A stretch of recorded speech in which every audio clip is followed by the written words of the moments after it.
Hey, horror fans, Board Now back with you, and I am joined once again by Rachel McDonald. Hi, Rachel.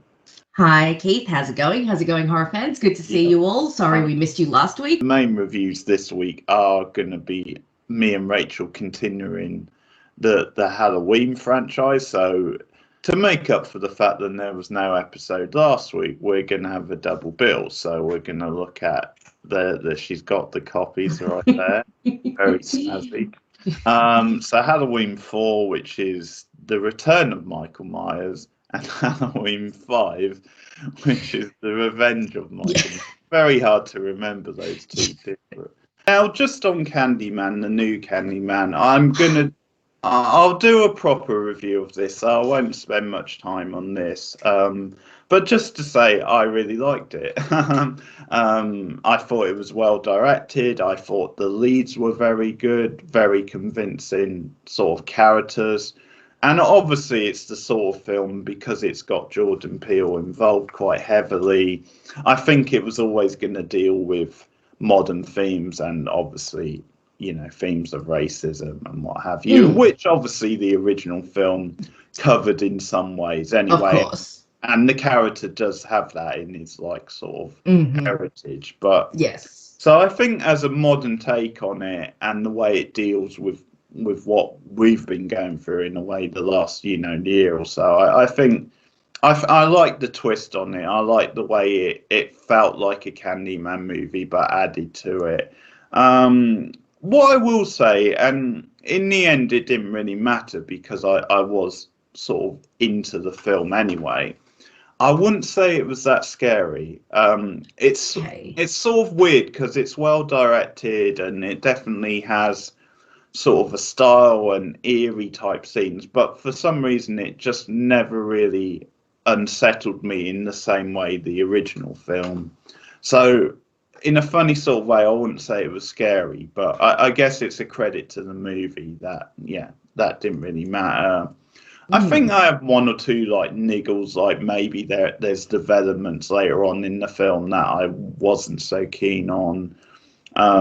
I like the ending a lot though, so I've heard that the ending is fantastic. A few of the reviewers that I like on YouTube, a few of the horror reviewers have said that the ending is really strong and makes up for a lot of the flaws in the film. So I'm very keen to see it. Extremely devastated that I can't see it yet. I have been waiting so long for this movie, and the first movie is one of my favorite horror films of all time. Yeah. So hopefully lockdown will end soon and then we can get on and do a discussion about the movie once I've finally seen it. I rewatched it last year actually during down and it holds up so well.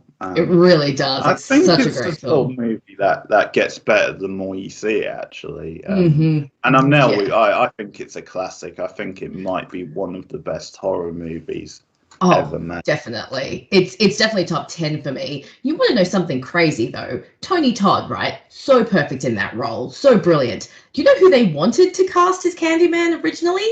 Eddie Murphy. I mean, I do love Eddie Murphy, but no, that just imagine Donkey's voice coming out of Candyman. I don't think the "Be My Victim" would be quite as enticing in Eddie Murphy's voice. No. And Tony Todd has a small cameo, of course, in the yes. Oh, because he has to, because it's Tony Todd and he is iconic. And my husband gets a little concerned by the fact that I have a little bit of a crush on Candyman. He's very attractive though, and I have discovered that I am not alone. Apparently, this is a very common thing. So Candyman, I think, is supposed to both terrify you and kind of attract you to him. He's a very attractive man. The voice is very sexy. It is, yes. Yeah, very distinctive. And actually, he was in a film at Fright Fest. A new film called The Changed, which obviously I didn't see. And the general line on it was that it was sort of okay. He was the standout, but obviously more Tony Todd is never a bad thing. Same franchise, so. We'll start with Halloween 4, obviously. Halloween 4, the return of Michael Myers. So, in a way, this is a reboot from a time where you didn't really get reboots. And that's because after the lack of success of Rachel's favourite sequel in the franchise season of The Witch, they went back to basics. Do you want to explain more? Yeah, of course. So, end of Halloween 2, we saw Loomis and Michael blow themselves up. So, in theory, they should be dead. They are not, because this is Horrorland.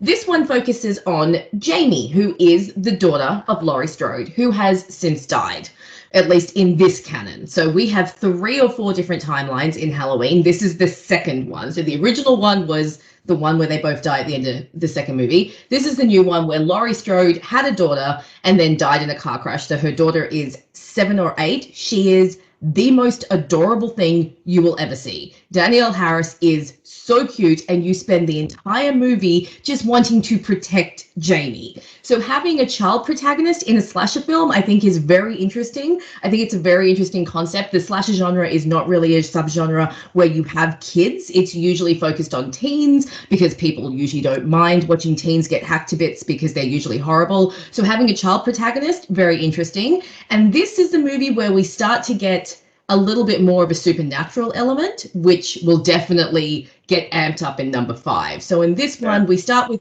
a young Jamie who's living with foster parents and a foster sister who do seem to care about her, but they also make some mistakes, and she does feel ostracized and alone, and she's having nightmares about Michael. So there's this implication that because she and Michael are related, they have some sort of psychic link. Again, this gets stronger in the 5th movie, which I'm very excited to get to that one. In this movie, however, it's Halloween. Michael's being transported out of a hospital. Loomis is running around as usual, telling everyone, you can't let it out, you can't let it out. I don't know why we haven't learned to listen to Loomis by this point in time. You would think after the first 2 movies, everyone would listen to him, but they're still treating him like he's just some mad nutter, which, granted, he does get a little crazy in these 2 films. We're going to talk about this down the track. We are going to talk about how Loomis is kind of losing his marbles, but he's still right. You should not move Michael. So they move Michael, and of course, as they move Michael, who's been in a coma, I think it's implied that he's been in a coma for the last 7 or 8 years. He, of course, wakes up, hears them talking about Jamie, and we have the first kill of the movie, and one of my favorite kills because it made me laugh so hard when it happened, where Michael pushes his thumb through someone's forehead, because that is totally a thing you can do. It was brilliant. I actually laughed out loud. I have seen this movie before, but I haven't seen it in a while. And so when that happened, I literally just started laughing out loud, and I was like, we're in for a great ride. And from then on, you have the usual Halloween of Loomis running around trying to find Michael, while Michael tries to find Jamie, who is out trick-or-treating with her older sister, Rachel. And it kind of goes from there. Now, I have to say, I feel like this film has the issue of it's kind of boring. It's kind of, for me, I found it very boring. Great opening credits for the 3rd time in a row, or 4th time. We have fantastic opening credits. So this film doesn't open with the theme. It opens with no music and these beautiful atmospheric shots of all this Halloween imagery. So we see these empty spaces and these lonely towns with these Halloween decorations kind of blowing in the wind, and it's all very eerie and very atmospheric. Unfortunately, that's kind of it for me. I found the rest of the film, you kind of got, Jamie's a great character. Like I said, Jamie's a very interesting character, and especially what they do with her character at the end of this film, which we're definitely going to talk about, and leading into the next film. Everyone else in the film, kind of not great. Jamie's foster parents, her foster dad is a dick. All right, so we have this great scene where he comes down in the morning and stains his tie, and his immediate reaction is to turn to his wife and yell at her. It's like, dude, you stain the tie, and you can't walk 2 feet to the laundry to get yourself a new tie. Come on. You were really paying attention. I don't even remember that bit. Oh, so how did you go with this one this time around? Okay, I'm more positive. I like this one. I think Dwight H. Little directs, by the way. So I just think, given the challenge they had of rebooting it, I think they do a good job. I think you get back to the feel of the old Michael Myers. I think he does feel very just terrifying, and sort of obviously they do go into the suggestion of the supernatural a bit more. And I think once again he does have that presence, and it's almost like, I think, just returning to what they were doing in the original movie leads to the results. Obviously, Loomis is still very, very solid, has some good lines once again. Obviously, Danielle Harris, very young. I mean, since she's sort of forged a career in these sorts of movies and has developed into a really good actress. But I agree that Jamie is you do feel for her. She sort of has this past, and I think for someone so young in that sort of role, I think she does a good job. Yes. One thing, just talking about that for a moment, which I didn't like of the film, is that they still insist on this, this connection. Laurie was Michael's. Yes, they're definitely running with that in this movie. Very hardcore. I mean, that's something they could have lost, bearing in mind it's a reboot, essentially, and they've sort of started again. So that means that then goes into the drama with Jamie, where obviously she's blood related to Michael, and that just becomes a thing which I wish they just sort of left out, really. But no, I mean, I don't mind the characters as much as you. I mean, I think Rachel is pretty good, actually. I enjoyed the scenes with her and with Jamie. One thing I thought was good with Rachel is the fact that she has this scene early on where she's kind of a bit, mean, where she's sort of, because she's just sort of thinking about, she wants to go on the date with Brady, who kind of is the worst. We'll get to Brady. Yeah, we will get to Brady. I mean, it's sort of funny that she's talking about, I think she's being a bit flip with it, but she's kind of talking about her future plans with him. I mean, they're sort of 18 or whatever they be, and they're already thinking about settling down with him. So you have that scene where then Jamie overhears, and she is a bit sort of harsh, but she goes to apologise and actually then makes the effort for the rest of the film to be around for Jamie. And so I actually do like that as a character thing, where she has this one moment, but then she learns from it, and is actually, you see then that's not really her in a way. So yeah, I like that. I agree. I think she's pretty good, Rachel. I do too. I thought she was good, and I was the same as you. I was watching it, and I was like, "Oh, okay, that's a bit harsh." When she says, she's not my real sister. You're ruining my life, and poor Jamie is like, "Oh, I'm sorry," and she feels so bad. She's like, "I'm sorry. If I wasn't here, then you could go and do what you want to do." And Rachel immediately tries to reassure her. And again, we'll talk about this more as we get towards the end of the film. But I was very impressed by how protective she becomes of Jamie and how far she goes to keep her from harm. And I think it's a nice little arc for Rachel to show her, learning to protect Jamie and being a good big sister. So I will say Rachel is a great character. Her boyfriend, on the other hand, is a complete dickweed. Like, what a douche. Funnily enough, the actor who plays him is in the Buffy movie, the original Buffy movie. He plays a teenager who gets turned into a vampire. You'll see him at the end of the movie on the basketball court. Because I was watching him and I was like, I know you from somewhere. And it was there. But let's talk about Brady or Grady or whatever his name is for a second. Yeah. What a dick. So Rachel breaks a date with him, which, everyone does. So what is his response? He goes and decides to cheat on her with the local school slut. Yes, with the sheriff's daughter. And his excuse when she finds out is, "Oh, well, you broke a date with me. I'm only a guy. You can't expect me to just sit around forever. I wanted to reach into the TV and smack him in the face." Yeah, it's terrible, isn't it? And also, the sheriff, she's pretty terrible when she tries to justify it later. It's almost like, oh, well, we can't let guys make all the decisions. Rachel calls her out on it, says, well, we were together, so you were just thinking of yourself. And so those two moments where they're both trying to justify it are sort of pretty bad. And did you notice her T-shirt, the sheriff's daughter? It says something like cops play by the rules or something like that. Like a nightie, isn't it? Yes, yeah. Got.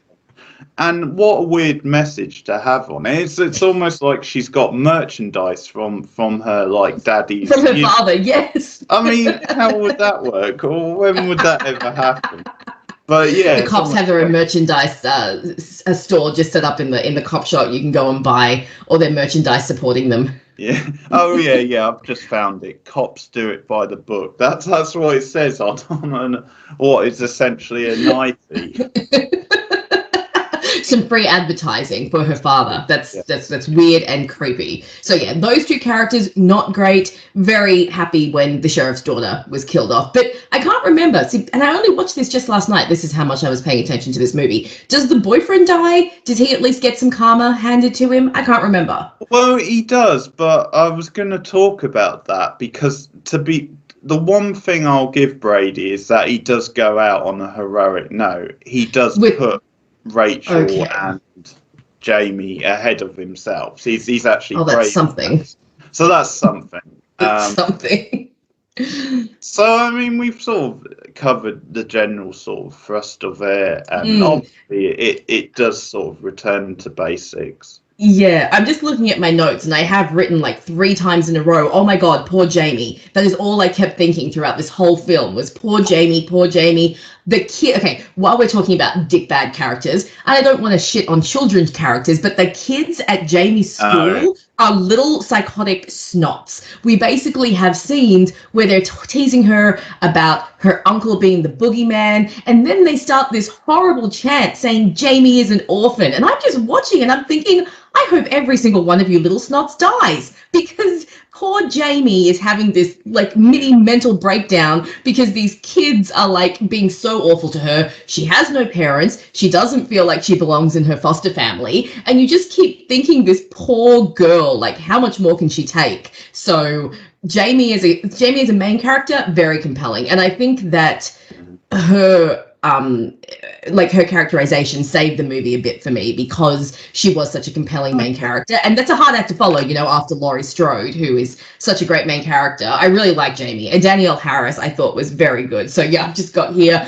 kids are the worst. They're just little sociopaths.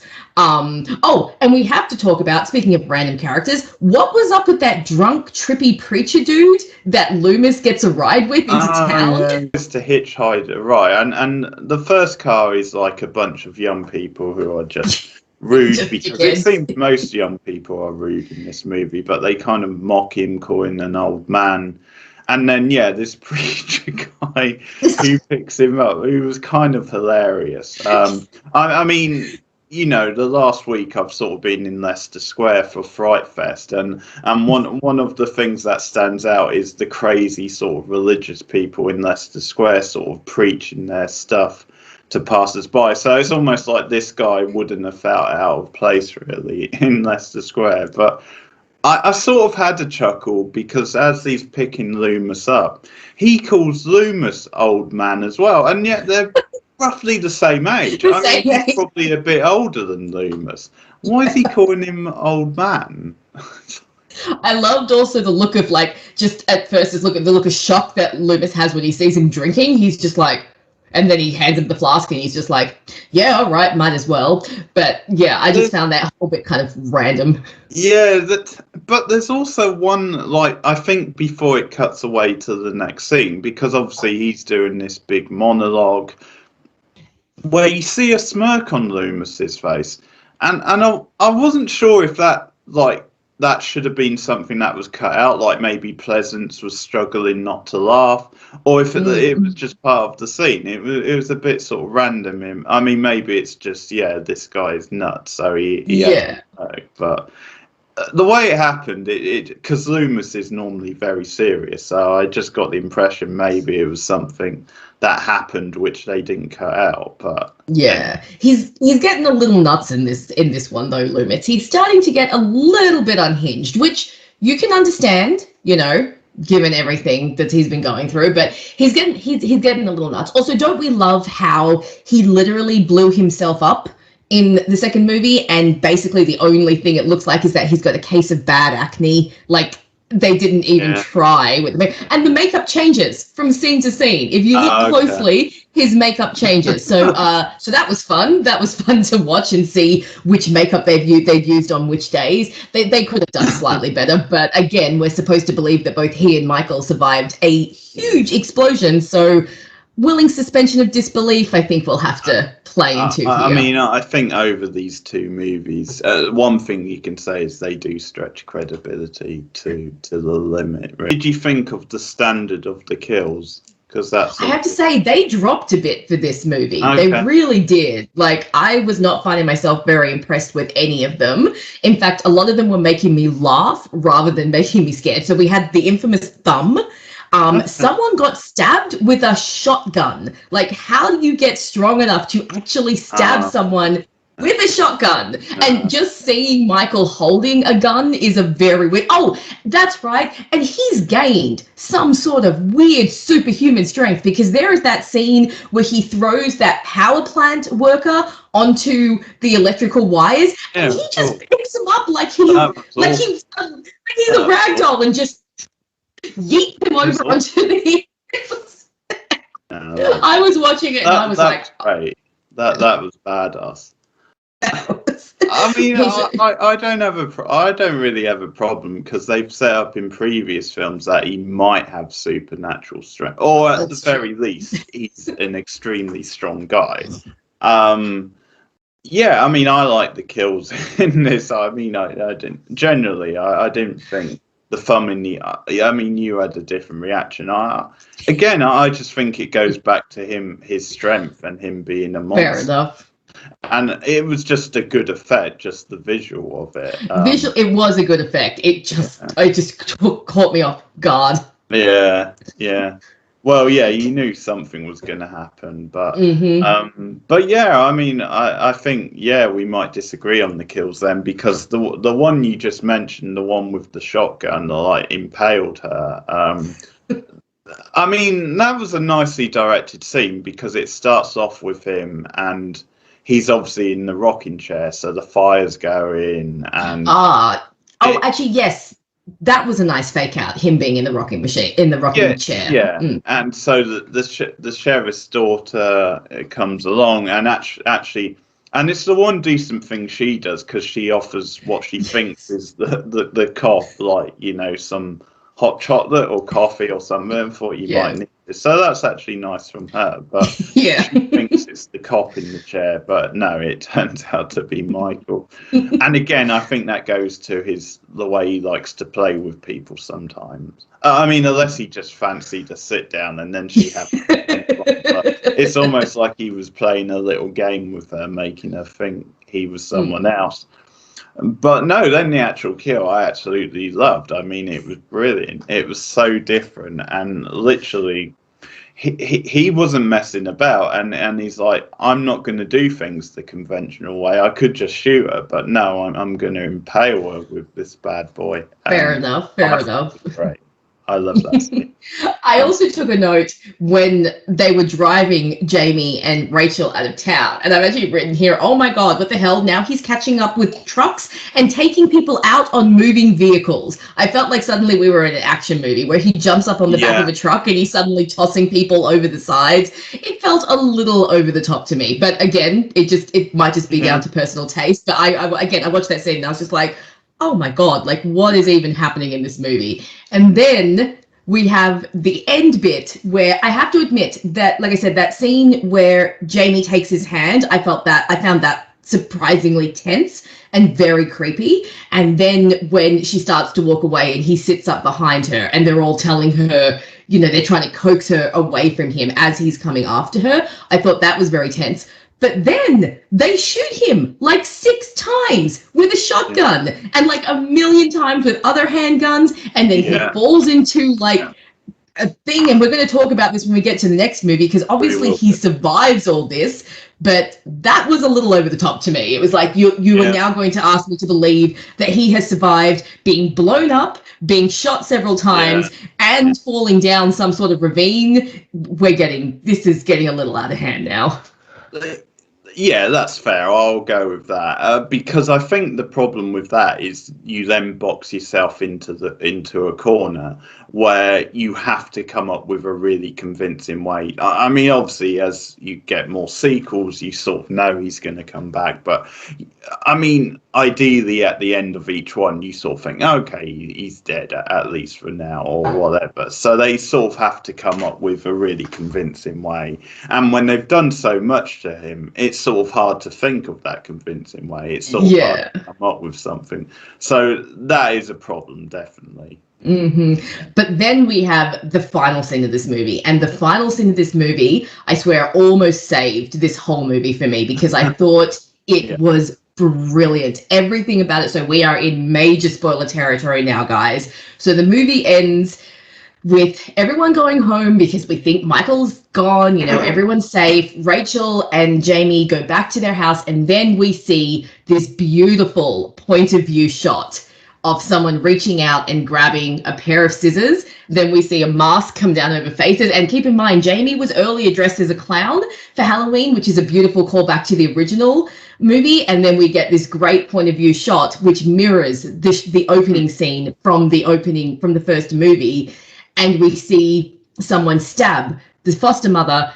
And then we see Loomis come up the stairs, and this look of horror appears on his face. And at the top of the stairs is Jamie, covered in blood, holding a pair of scissors. And it's just this fantastic callback to the first movie of the evil in the Myers children maybe just being passed down. And there's this implication that even though Michael's dead, his evil is going to live on in Jamie. And like I said before, if you're going to go with this whole familial link, then you need to lean into it. And I think that's what the end of this movie did. And I just love that you see Loomis just snap, because he's thought that it's over. He's thought that it's the end of it. And then he sees that the evil is going to live on, and he almost shoots her. He actually shoots her. I mean, that all tries. So that shows you how obsessed he is. Because most people like, no, this isn't the way to go. She's a young girl. She can still be rehabilitated. But that end scene, that was brilliant. Everything about it. Yeah, even if you hate the rest of the movie, it's worth it for the end scene. And it sort of makes complete sense because she is young, and she has been through all this more than, anyone, a lot of people would go through in their life. And so you can sort of understand how she could be influenced and how this could impact her like that. Whereas if it was an older person, you might think it's sort of a little far-fetched. Exactly. It works so well because she's young and she can be influenced this way. And like I said, it's such a great callback to the first film, the way it's shot, the reveal of Jamie standing there. And Donald Pleasance is just giving it his all as Loomis in that final shot where he's like, no, and he's just really going at it. It just, like I said, that end scene really saved the film for me. Like when we get to the rating section, I will rate it higher than I would have if it didn't have that ending, because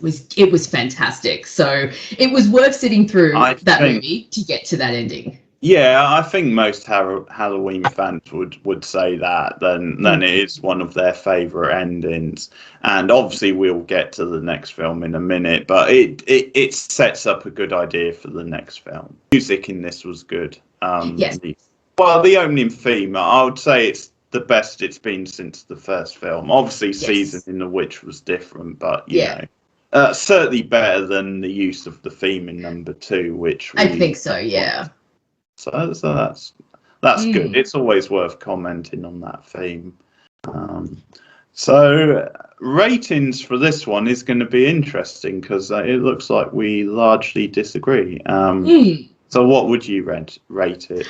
So I was going to give it only a 5 because it was that average for me, but that ending would probably bump it up to a 6, maybe a 6.5, because it just works so well. And I feel that even though the film is a bit slow for me, and I did find myself getting bored, I think that they lay enough groundwork that that ending pays off. You know, it doesn't feel like it comes out of nowhere. So the fact that the ending is so strong raised the rating for me, because I don't know, I found this one slow, very slow, and I found myself tuning out for large portions of the movie.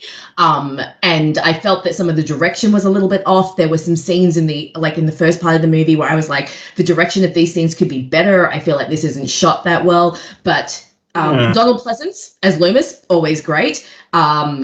Jamie is a great character, and Danielle Harris plays her so well. Rachel's a great character, and that ending. So those 4 factors raise the rating from just an average to a slightly above average for me. So I'd probably go with 6 out of 10 for this one. Okay. What about you? Well, actually, one question, because we were watching the 2 movies on stream last night, and one of our regulars, Cindy, actually made the point that, because I think she wasn't that keen on it neither, but she sort of said she felt there was too many characters. Would you agree with that, or?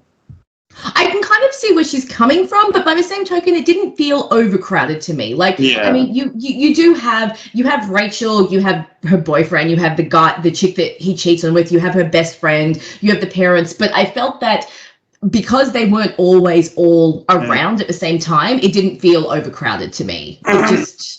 Maybe it made too many characters, but the ones that we got that we were supposed to focus on, I felt like the film spent a good enough time with them. So I didn't really see that. Do you agree with that sentiment? No, I didn't. I mean, I said at the time, and in a way, it doesn't have any more than the original movie. No, I didn't think so. Because obviously it takes a while in that original movie to have the first kill as well. So you do spend time with those characters, but...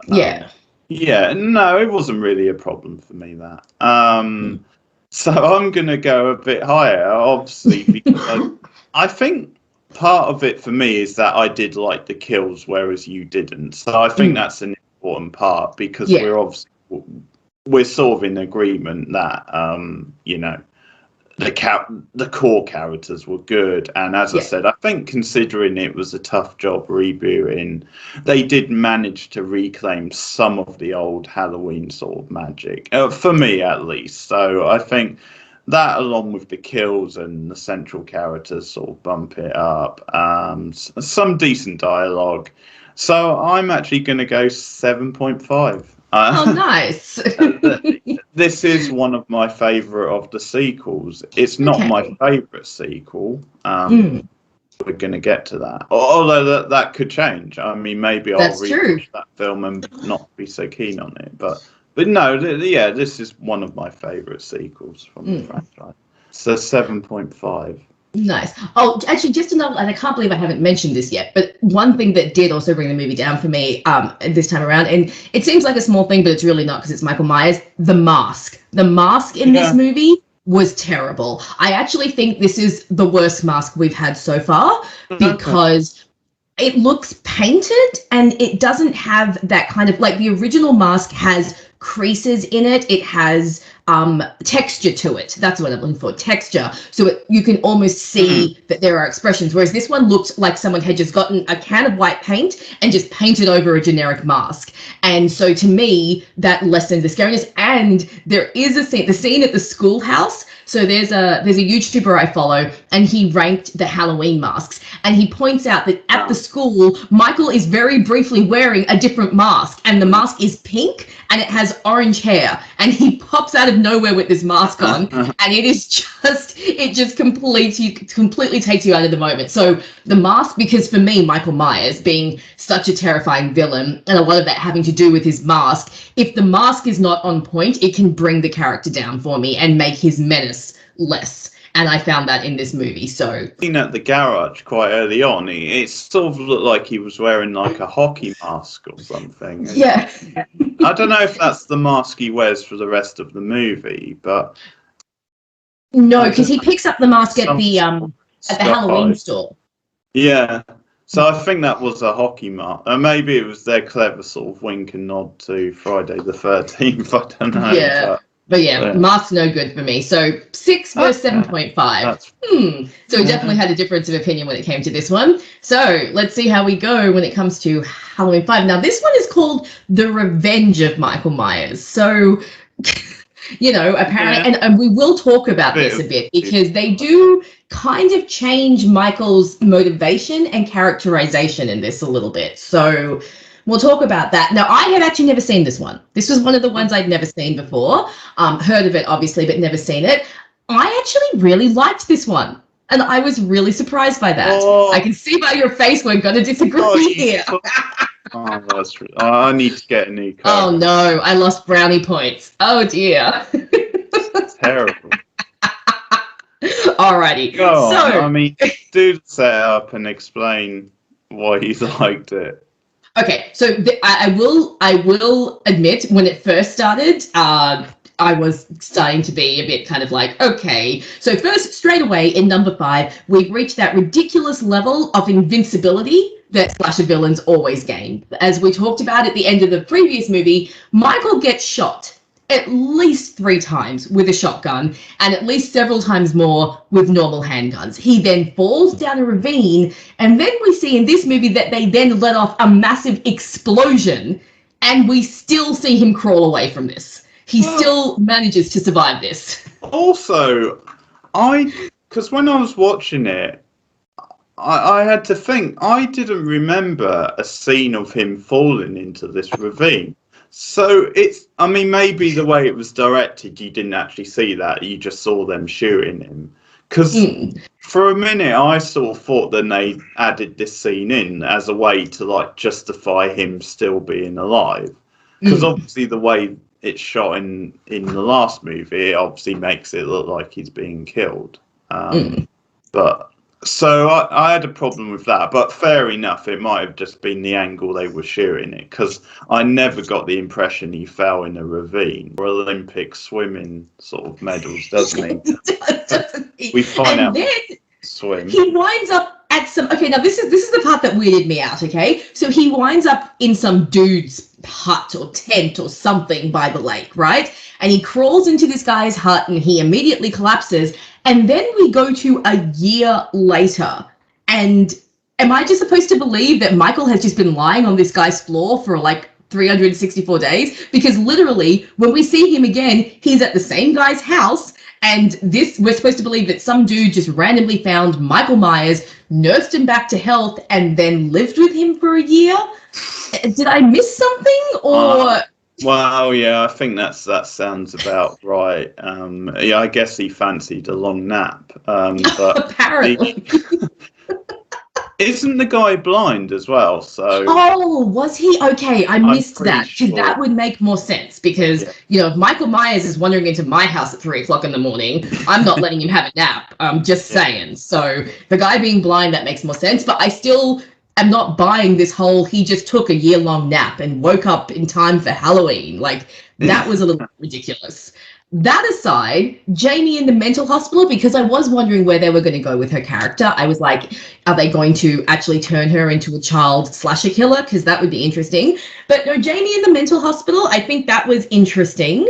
But they really are leaning into the supernatural in this one, which again, I didn't mind because, again, I'm saying if you're going to go with this, go hard. Go big or go home. So that's what they decided to do. So now we have Jamie, who is kind of getting... No, not kind of. She has a psychic link to Michael in this one. And whenever he kills, she feels it, which is an interesting concept. Maybe doesn't really work with the original film's concept because obviously the original film was rooted in reality. But given that this is kind of, like you said, a soft reboot, if this is the way they decided to go, I think they leaned into it very well. And they also leaned into the cheesiness a bit more and kind of the campiness and the fun a bit more. I found this film a lot more fun. I was watching it and I was like, I'm having a lot more fun watching this film than I was the previous film because they were just kind of amping up the cheesiness and the psychic link and the supernatural. And I just thought, hell, sure, if you're going to lean into it, I'm good for the ride. So that's why it was working for me. Okay. Okay, so I'm going to counter this because I thought it was rubbish. I thought it was far less superior than you. Oh dear. I didn't really like the supernatural stuff. I think if it was handled a bit more subtly, I could have. I think it's just a bit much to expect to believe than just because Michael has these powers than she would. I mean, it doesn't necessarily follow, and they just do it in a very cheesy, melodramatic sort of way. It sort of becomes like she's living through him, doesn't it? And she's like, every time he's like killing someone, she's sort of experiencing it. And yeah, those scenes were kind of awful for me. I hated those scenes. Oh, fair enough.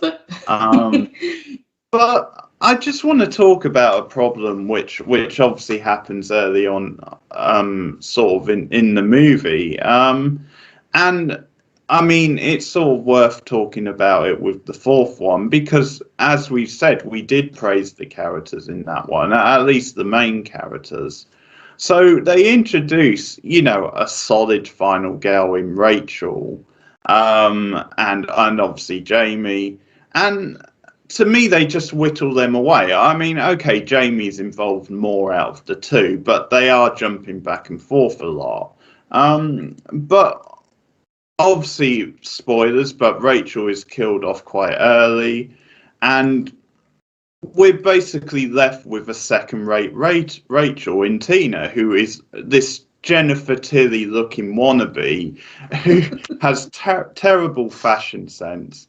Is a terrible sort of shallow character, and she has one of the worst lines I've ever heard, which is something like, because it's when Loomis is trying to get her to stay in, and although there's bits where you can sort of see that she likes Jamie, she obviously doesn't have the bond that Rachel had to her. So at one point she just wants to go to this party because she just wants to be with her boyfriend, sort of thing. And Loomis is like, be sensible, and she says, I'm never sensible if I can help it. That's one of the dumbest lines ever. It makes her sound like a total douche. And she's terrible. I thought the actress was pretty bad. And just the people she hangs around with. Her boyfriend sort of looked like Ducky out of Pretty in Pink. That's actually a really good description. Punk rock sort of vibe. And the music is rubbish in this film. One laugh I had is quite early on when they're in the store and one of the friends is trying to chat up the store girl. I do like that she just outright said "fuck off," basically. Yeah. That was good. Yeah. Didn't like the stuff with Jamie. I thought it was a missed opportunity. I mean, because I suppose what they could have done is they could have done a bit of a time jump where Jamie was then a bit older, and then I mean, it's difficult because obviously without Michael, they probably figured the movie wouldn't do as well. But at the same time, the idea of Jamie growing up to be like him and maybe being potentially another serial killer, I think could have been interesting. So I'm sad they didn't run with that. And I was annoyed that they killed off Rachel. Because why do you need to replace Rachel? Just run with it. Just make I get that. No, I understand. Because when her death came, I was really surprised. I was like, really? You're going to kill her off this early? And then the fact that we didn't see her body, I thought, okay, maybe there's going to be some sort of fake out. That being said, you mentioned that the last movie, Michael felt threatening to you again. I didn't find him that threatening in the last movie, but I did find him threatening in this movie. And I think it's because I think this movie, I looked up the director of this movie. He's like a Swiss director who has done a lot of films in Europe, but only has done a couple of English films. Yeah.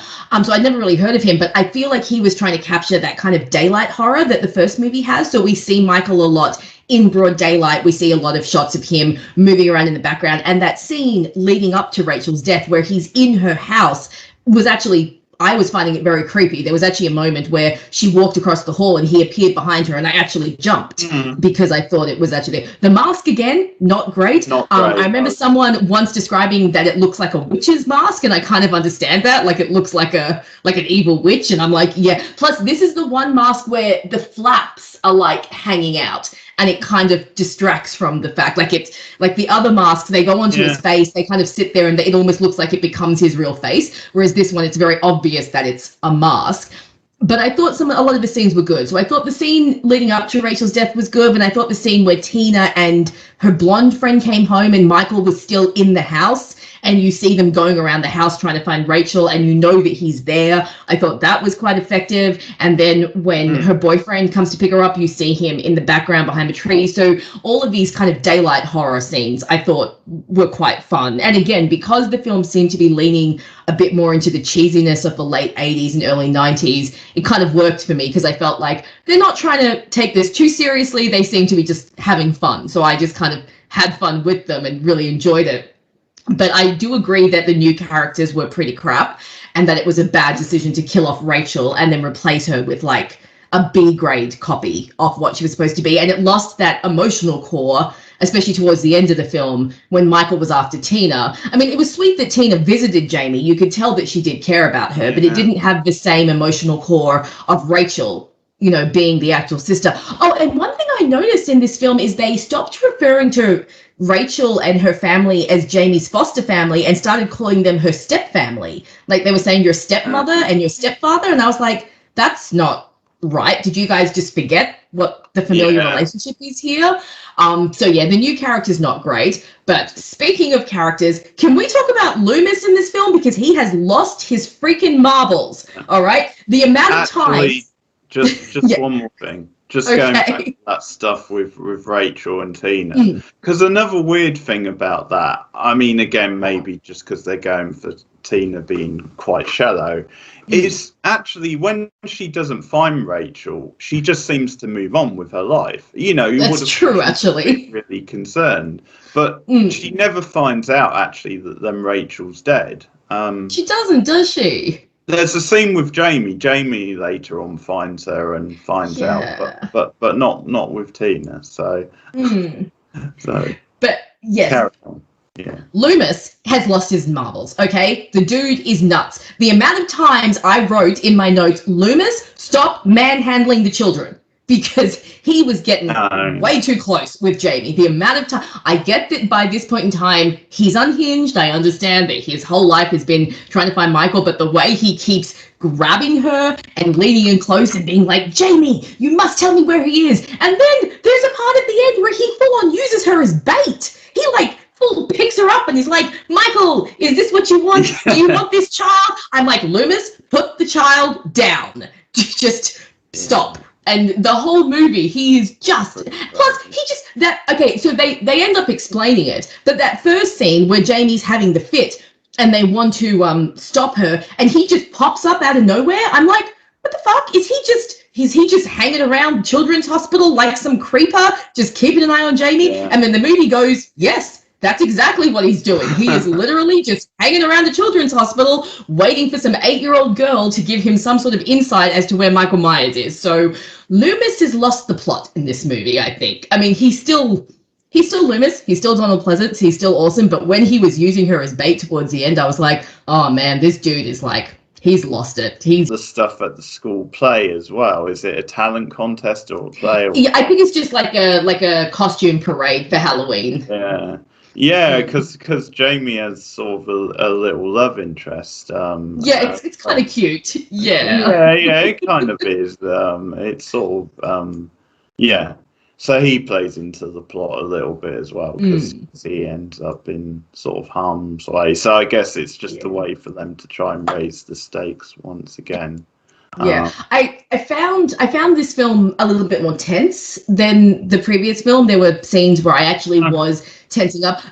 There was one scene where I was tense for entirely the wrong reason, and that was the barn scene at the party where they found the kittens, because I just kept thinking, please don't kill the kittens, please don't kill the kittens. I can handle all of the adults being killed in horrible, horrifying ways, but if they kill the kittens, I was going to be pissed.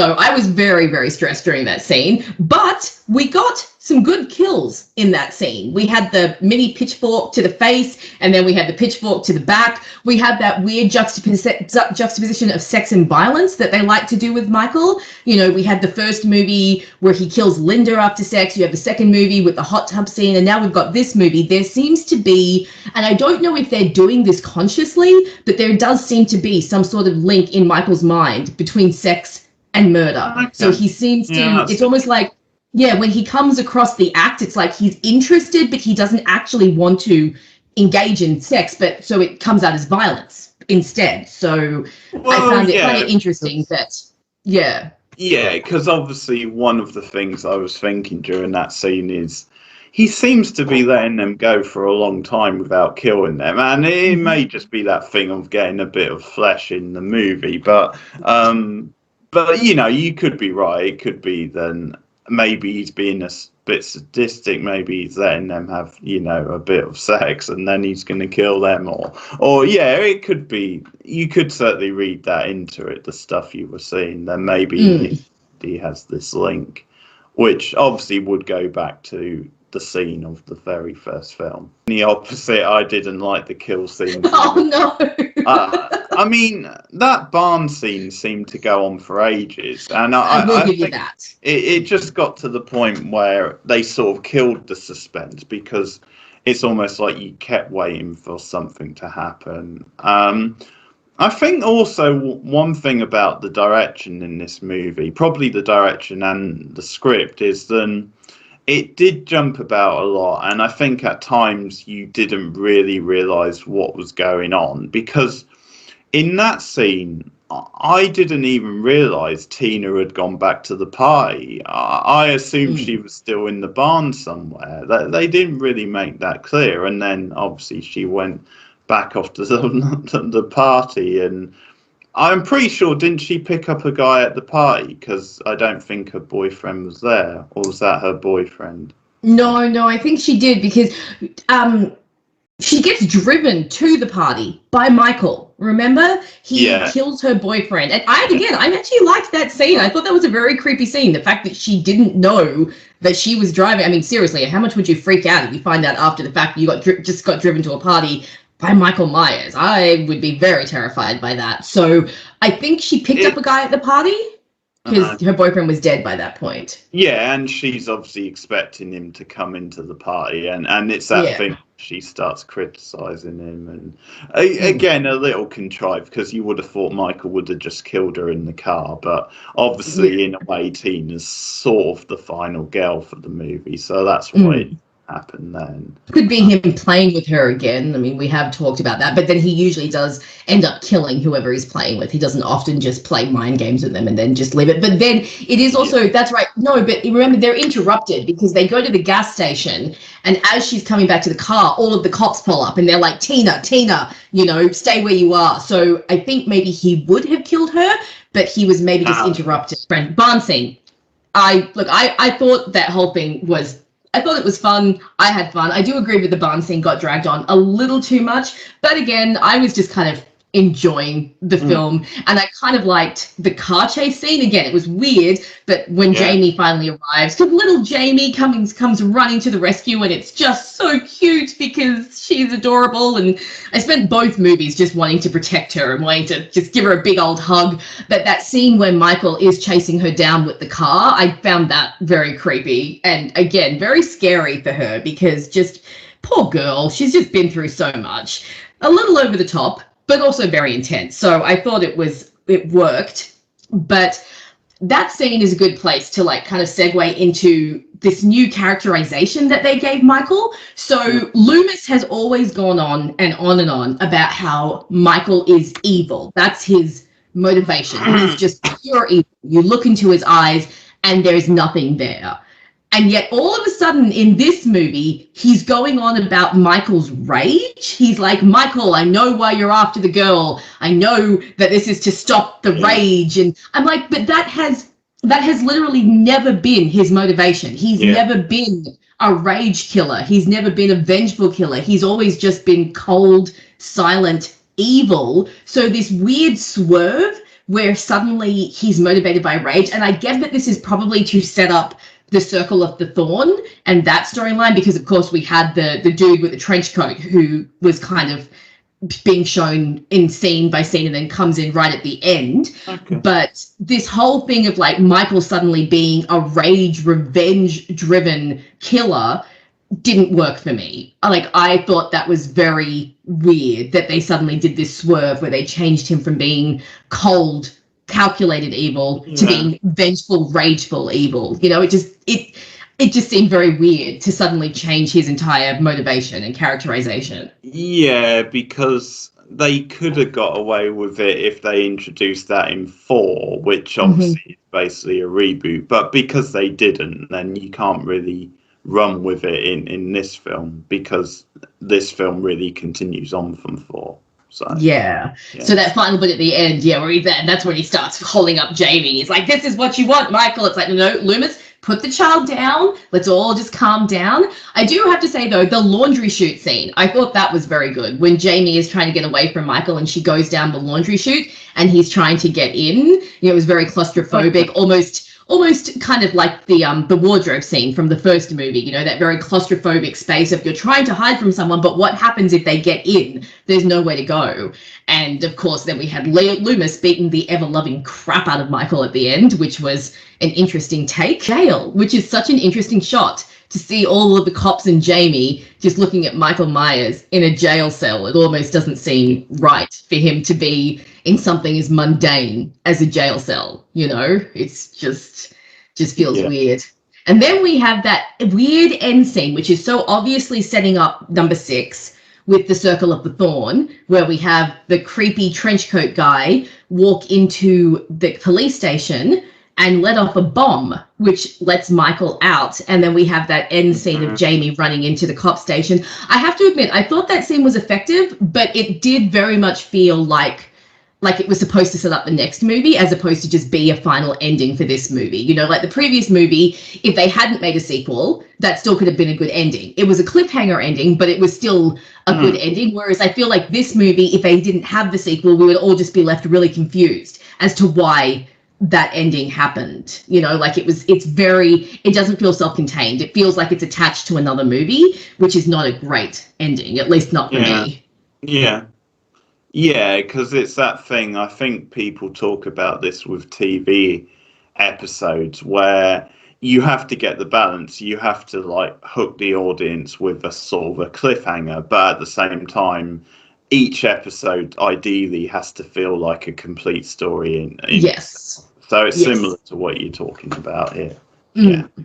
Yeah. So that's how I felt. So if we get to ranking this one, I'm going to let you go first because I think you're going to rank it a lot lower than I am. So what's the verdict? Yeah, because for me, although I understand where you're coming from with the cheesy stuff, it just wasn't entertaining cheesy for me. I mean, the music is really bad. There's this really bland and generic rock tune at some point, which doesn't really feel like the sort of thing you should be using in a Halloween movie. No. But I didn't like the characters. I mean, at least let Rachel last a while into the movie, but she dies too early. And I guess it's the opposite way round, because we disagreed with the kills in 4. I much preferred them. And it's the opposite here. You quite like the kills here. I wasn't so keen on the kills here. And probably, as we've both agreed, maybe a version of Michael we're not so keen on. And it just feels like they set up something good and intriguing at the end of the last film, something which could have given fresh life to the franchise.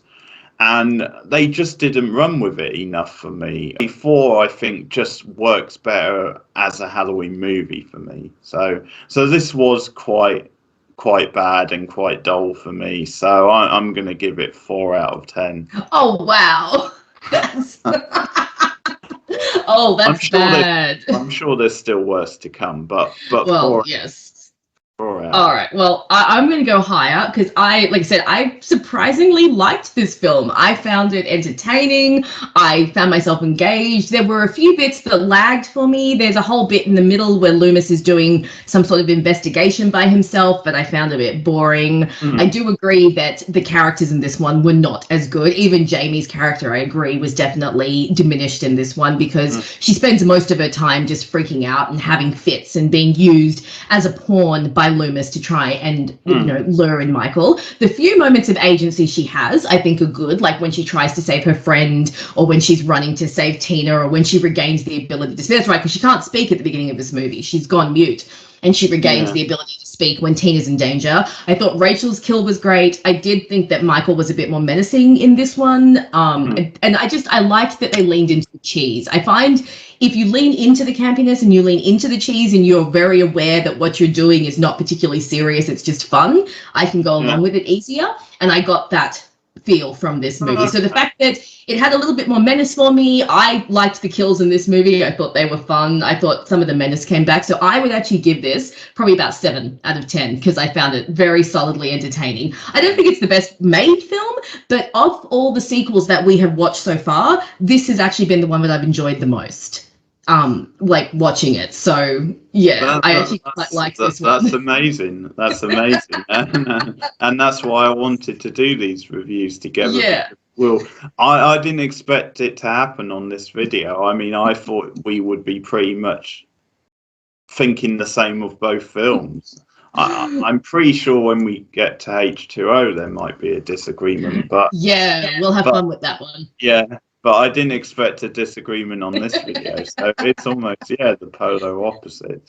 Oh, that's kind of cool. Some surprises. In the second one, I was very tired. Like, if you watch back that stream, you can see me yawning quite a few times. I sort of just wanted to go to bed, but I mean, I knew I had to watch for today. But anyway, so I mean, all I'll say is that you've made some interesting points. So I mean, I'll probably rewatch this at some point. You too. And when I rewatch them, I'll definitely keep in mind, like, it's interesting because, like, even when we disagree, I find it interesting with different perspectives and to see what we like differently. And you can sometimes you'll point something out, but I'm like, okay, yeah, no, I didn't think of that. Maybe that'll make me appreciate the film a bit more this time around. But look, I was surprised. I was surprised that I liked number 5 so much. Yeah. I wasn't I finished number 4 and I just went, oh, I don't know if I actually want to watch number 5 because that was hard to get through. I threw it on because, we were doing the review, and then I just found myself getting quite involved, and I was like, yeah, okay, this is not bad. So next week when we do number 6, again, one that I haven't watched, so that will be interesting. But I do know a bit about the storyline of number 6, so I am not particularly looking forward to seeing it because it sounds a little bit out there, because this is when we really start to get into the supernatural and the circle of the thorn, and it'll be interesting. So have you seen number 6? Yeah, I've seen it once. I saw it not too long ago as a young Paul Rudd. That's it does too. Yes, because he plays the grown-up version of the kid that Laurie babysits, right? Tommy? Is that who he is playing? Yeah, I think so. Well, look, I love Paul Rudd. Paul Rudd is always good value, so that'll at least be one positive of the film. Yeah, and the sort of guy who's basically looked the same for 30 years. I don't know how he does it, but I know, right? He's ageless. Today, yeah.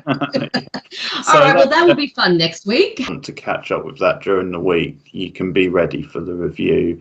And of course, Rachel has a channel of her own, video essays. Do you have anything coming up on that? Anything in the works?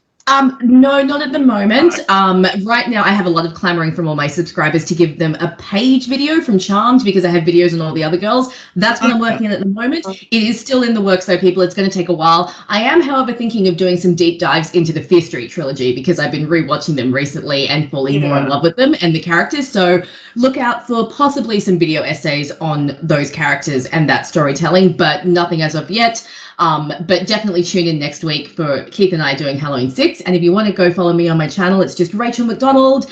Like I said, video essays as often as I can. And you can also follow me on Tumblr and Twitter. Both of the links are on my channel. Okay, I'll put the link in the description as always. Yeah, but I think before we go, one thing I should plug coming up on this channel is, because it won't escape anyone's attention, we're getting close to October now, getting close to Halloween, and so that's, for us horror fans, that's very exciting. And as part of our stuff in October, we will be doing extra movie reviews for you. Now, I've set the target to do 31 reviews in 31 days, at least. I might even end up doing more. Who knows? I'm going to record a bunch of reviews in advance. But Rachel has agreed to appear on some of those reviews. So you can expect, as well as our continued Halloween franchise reviews, you can expect other reviews, and or we won't actually spoil any of the movies we'll cover, besides, because it'll be a nice little surprise. But Rachel will be along for part of that ride, and also, actually, we should say, just on a TV thing, we're also planning on doing The Haunting of Hill House. We thought that would be a good one to do in October. Now, also, the Chucky series is coming out in October, so a lot coming out. Now we'll have to see, because I don't know if we'll get it at the same time. It might be released. Yes, it will depend. We'll have to see which streaming services they end up on, but it's definitely something to check out. Also, and I don't know when it's coming out, I think it might be next year, but The Exorcist has a television show in the works that will be coming out. So we will definitely have to do that as well. So lots more reviews to come, guys, but we've already discussed some movies that we're going to do for Keith's 31 movie reviews. So we'll definitely get started on those and expect those come October. Yeah, so there's lots coming up. So yeah, thanks for listening. Let me know your thoughts on both Halloween 4 and Halloween 5 in the comments below. Like and subscribe. You can also share the channel and the videos out on social media. There's also this mysterious bell on YouTube where you can ding it. I don't know quite how it works, because I don't think I've ever done it, but you ding it, and it notifies you of a new video or when I go live. So thanks for listening. Take care, and we'll see you next week. Bye. Bye.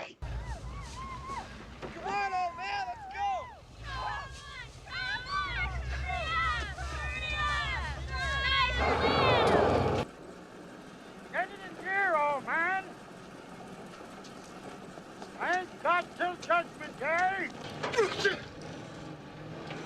Reverend Jackson B. Sayer of Dumont County. Pleased to make your acquaintance. Trouble? Sort of. You're hunting it, ain't you? Yeah, you're hunting it all right. Just like me. What are you hunting, Mr. Sayer? Apocalypse, end of the world, Armageddon. It's always got a face and a name. I've been hunting the bastard for 30 years, give or take. Come close a time or two. Too damn close. You can't kill damnation, mister. It don't die like a man dies. Oh, you're a pilgrim, all right. I saw it on your face back there in the dust. I saw it clear as breasts and blue suede shoes. Would you like a drink? Yes, we'll gather at